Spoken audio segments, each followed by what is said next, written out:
A la sexta generación de consolas se le conoce comúnmente como la de los 128 bits. Aunque el término era más una tradición que una característica, ya que las consolas de esa época dependían de mucho más que el CPU.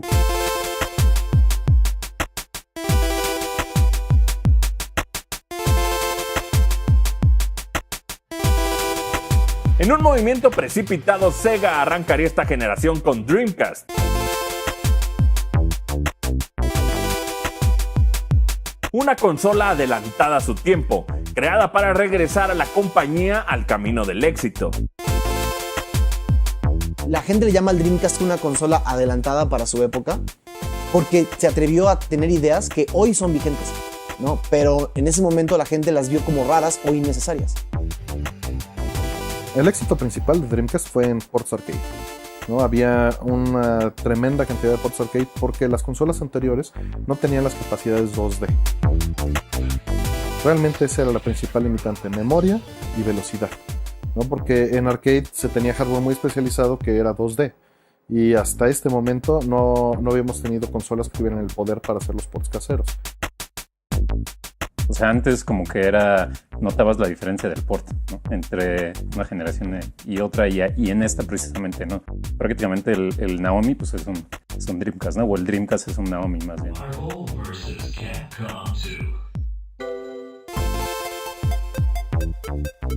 Sega puso directamente estas consolas en las entradas de los arcades.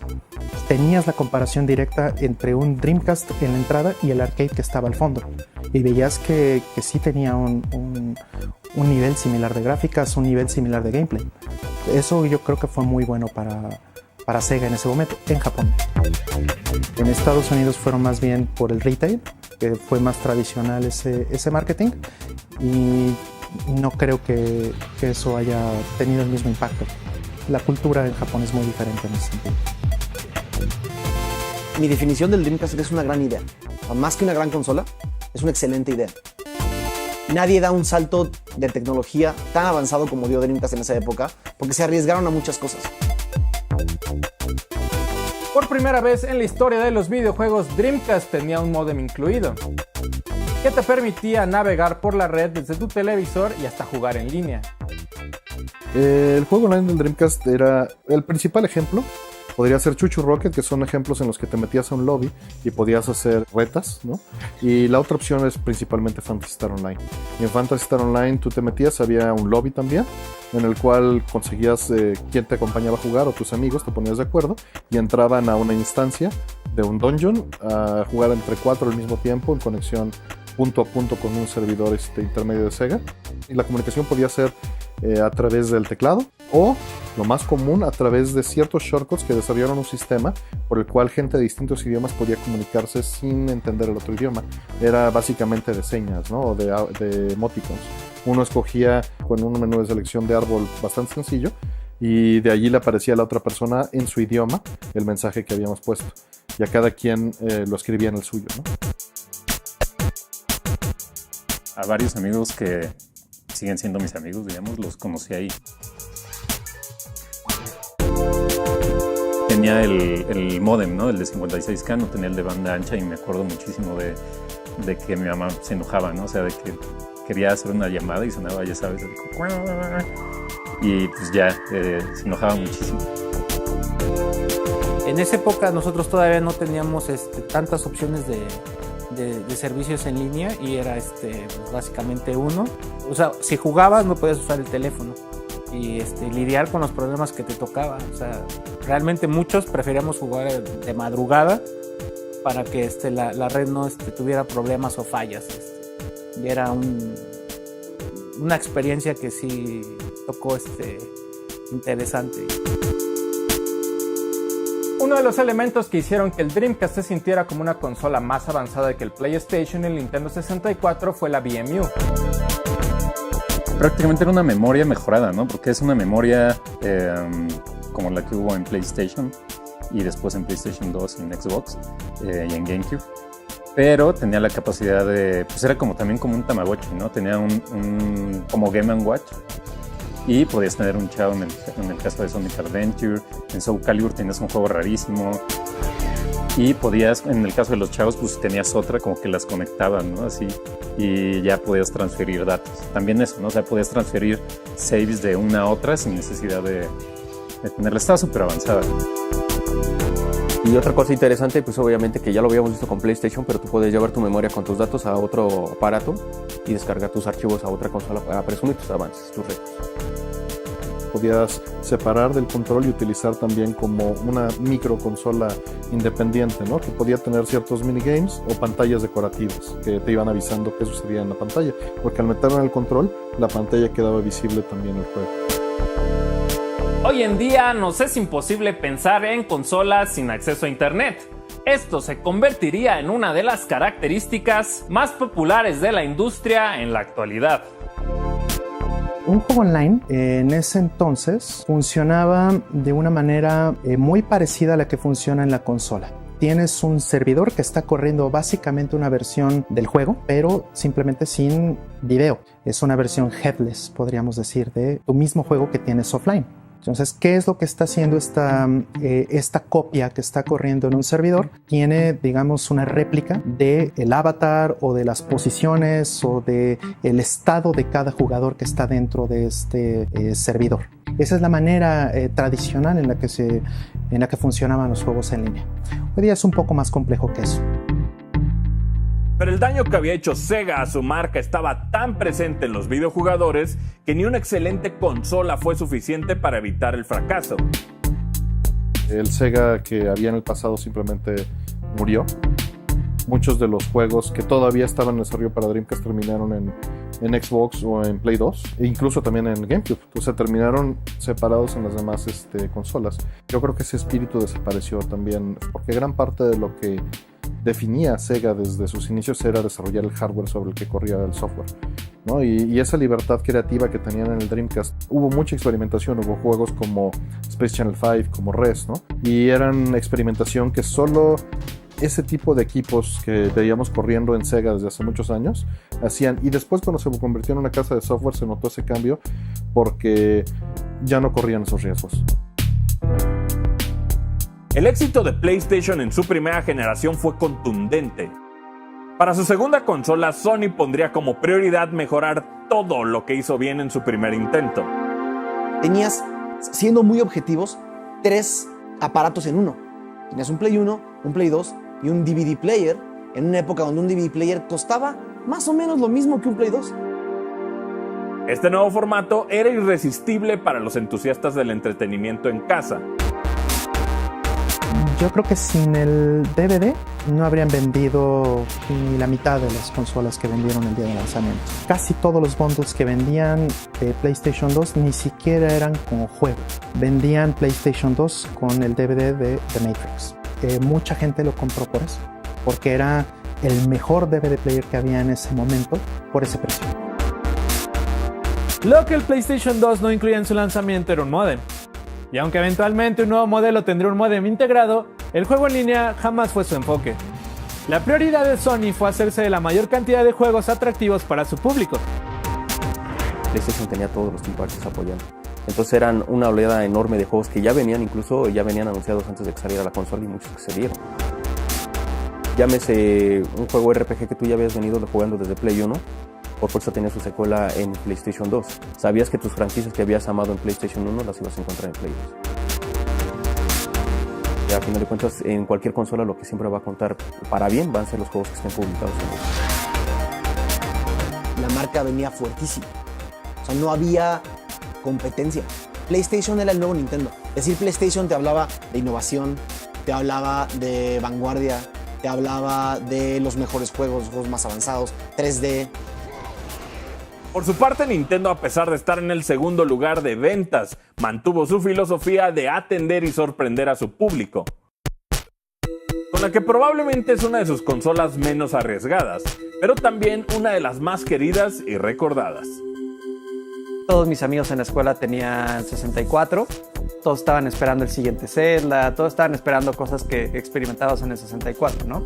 Entonces el paso lógico era comprar un GameCube. Pasa mucho también actualmente, ¿no? Compras lo que tienen tus amigos para compartir las experiencias.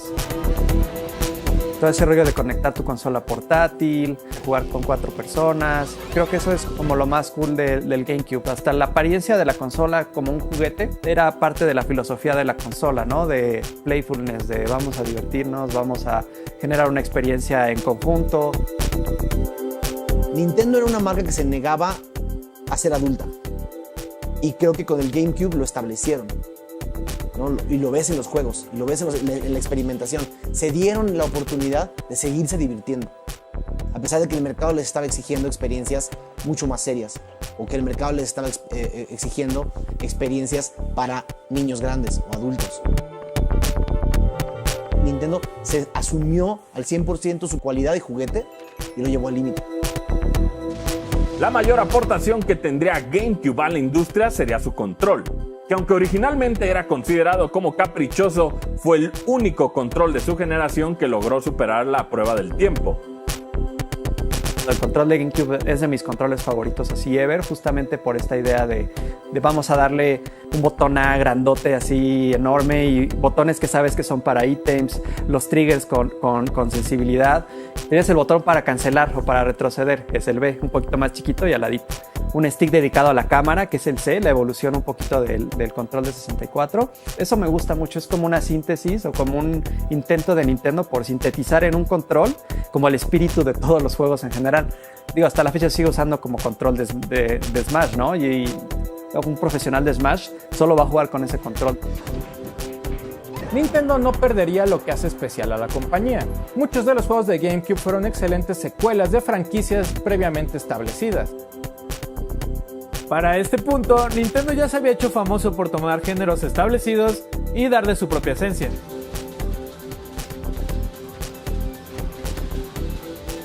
Así como Smash Bros. Abordó el género de peleas en Nintendo 64, Pikmin fue un RTS a su estilo. Y Metroid Prime confirmó que la compañía era capaz de hasta reinventar los FPS. La debilidad de Sega provocó que Microsoft, una empresa de software, viera una oportunidad en el mercado de consolas de videojuegos. Con el éxito de DirectX en todas las computadoras con Windows, el desarrollo de una consola de Microsoft no parecía como algo tan descabellado.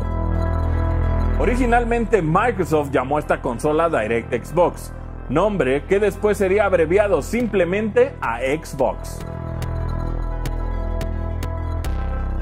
Es la primera consola que llega a México con un apoyo total y con gente de Microsoft establecida en México. Es la primera vez que tú tienes acceso a una consola que se vende legalmente aquí, porque lo que es PlayStation y Nintendo era por medio de un distribuidor. Aquí Xbox lo distribuye directamente. Había opciones de garantía, o sea, si tú tienes algún problema te atendían inmediatamente y te traían la mejor experiencia, más poderosa. Si el juego salía en las 3 plataformas, sabías de antemano que Xbox era la mejor opción en ese aspecto. Gracias a la arquitectura de la consola, que era similar a la de una PC, muchos jugadores pudieron disfrutar de ports de títulos que llegaban por primera vez a sus televisores, como Morrowind, Doom 3 y hasta Half-Life 2. Pero los ports de juegos de PC no fueron lo que le dieron el renombre a Xbox. En esta generación, las killer apps aún eran un diferenciador que provocaban a los jugadores inclinarse por una consola en específico. Halo fue la pieza clave que colocó a Microsoft como un competidor real.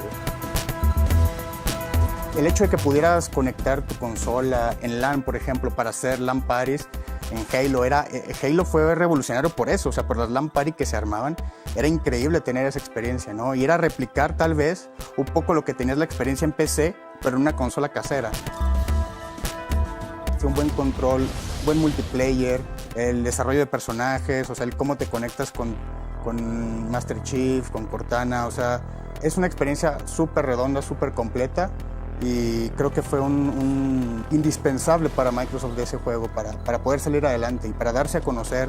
Es como el equivalente a Mario en Nintendo, ¿no? O sea, es como su franquicia clave para los videojuegos y a la gente le encanta y creo que dieron en el clavo. Además de que su secuela arrancaría con la primer gran plataforma de juego en línea en consolas, Xbox Live. Creo que Xbox es la continuación en espíritu de mucho lo que quería hacer Dreamcast. Microsoft quería hacer una consola que tuviera como una gran estrategia online. Entonces Microsoft de entrada ya te estaba regalando un disco. Te estaba poniendo una tarjeta de red y tenía el suficiente performance y la arquitectura conocida por toda la gente que hacía juegos de PC. Creo que esa era la estrategia correcta, incluso a mi parecer. Tratar de entrar al mercado con una consola que fuera principalmente única. Y aunque Xbox no fue la consola más popular de su generación, para Microsoft fueron buenas noticias el haber derrotado a Nintendo en su primer intento, aunque fuera por pocos millones. La razón principal por la que PlayStation 2 superó a su competencia fue gracias a que en su vasta librería diversificó el mercado hacia todo su público, inclusive a quienes no necesariamente disfrutaban de los videojuegos en el pasado, marcando la pauta lo que cambiaría por completo el rumbo de la industria en el futuro. Es chistoso que las generaciones anteriores todavía las seguíamos llamando por bits, y cuando llega esta sexta generación, la generación de los 128 bits, dejó de ser importante hablar de la tecnología, dejó de ser importante hablar de las gráficas, porque ya hablabas de todo ese paquete de objetos extra que podía llegar a tener tu consola, como un DVD, ¿no? O como un módem. Dejamos de pensar en las consolas en bits y empezamos a ver qué más, qué oferta tiene además de las gráficas. PlayStation 2 terminó superando su primera generación con la consola más popular de todos los tiempos, obligando a que sus competidores buscaran un boost diferente si es que querían sobresalir en la siguiente generación. No te pierdas el próximo episodio en el cual nos sumergimos a la generación del HD y los controles de movimiento.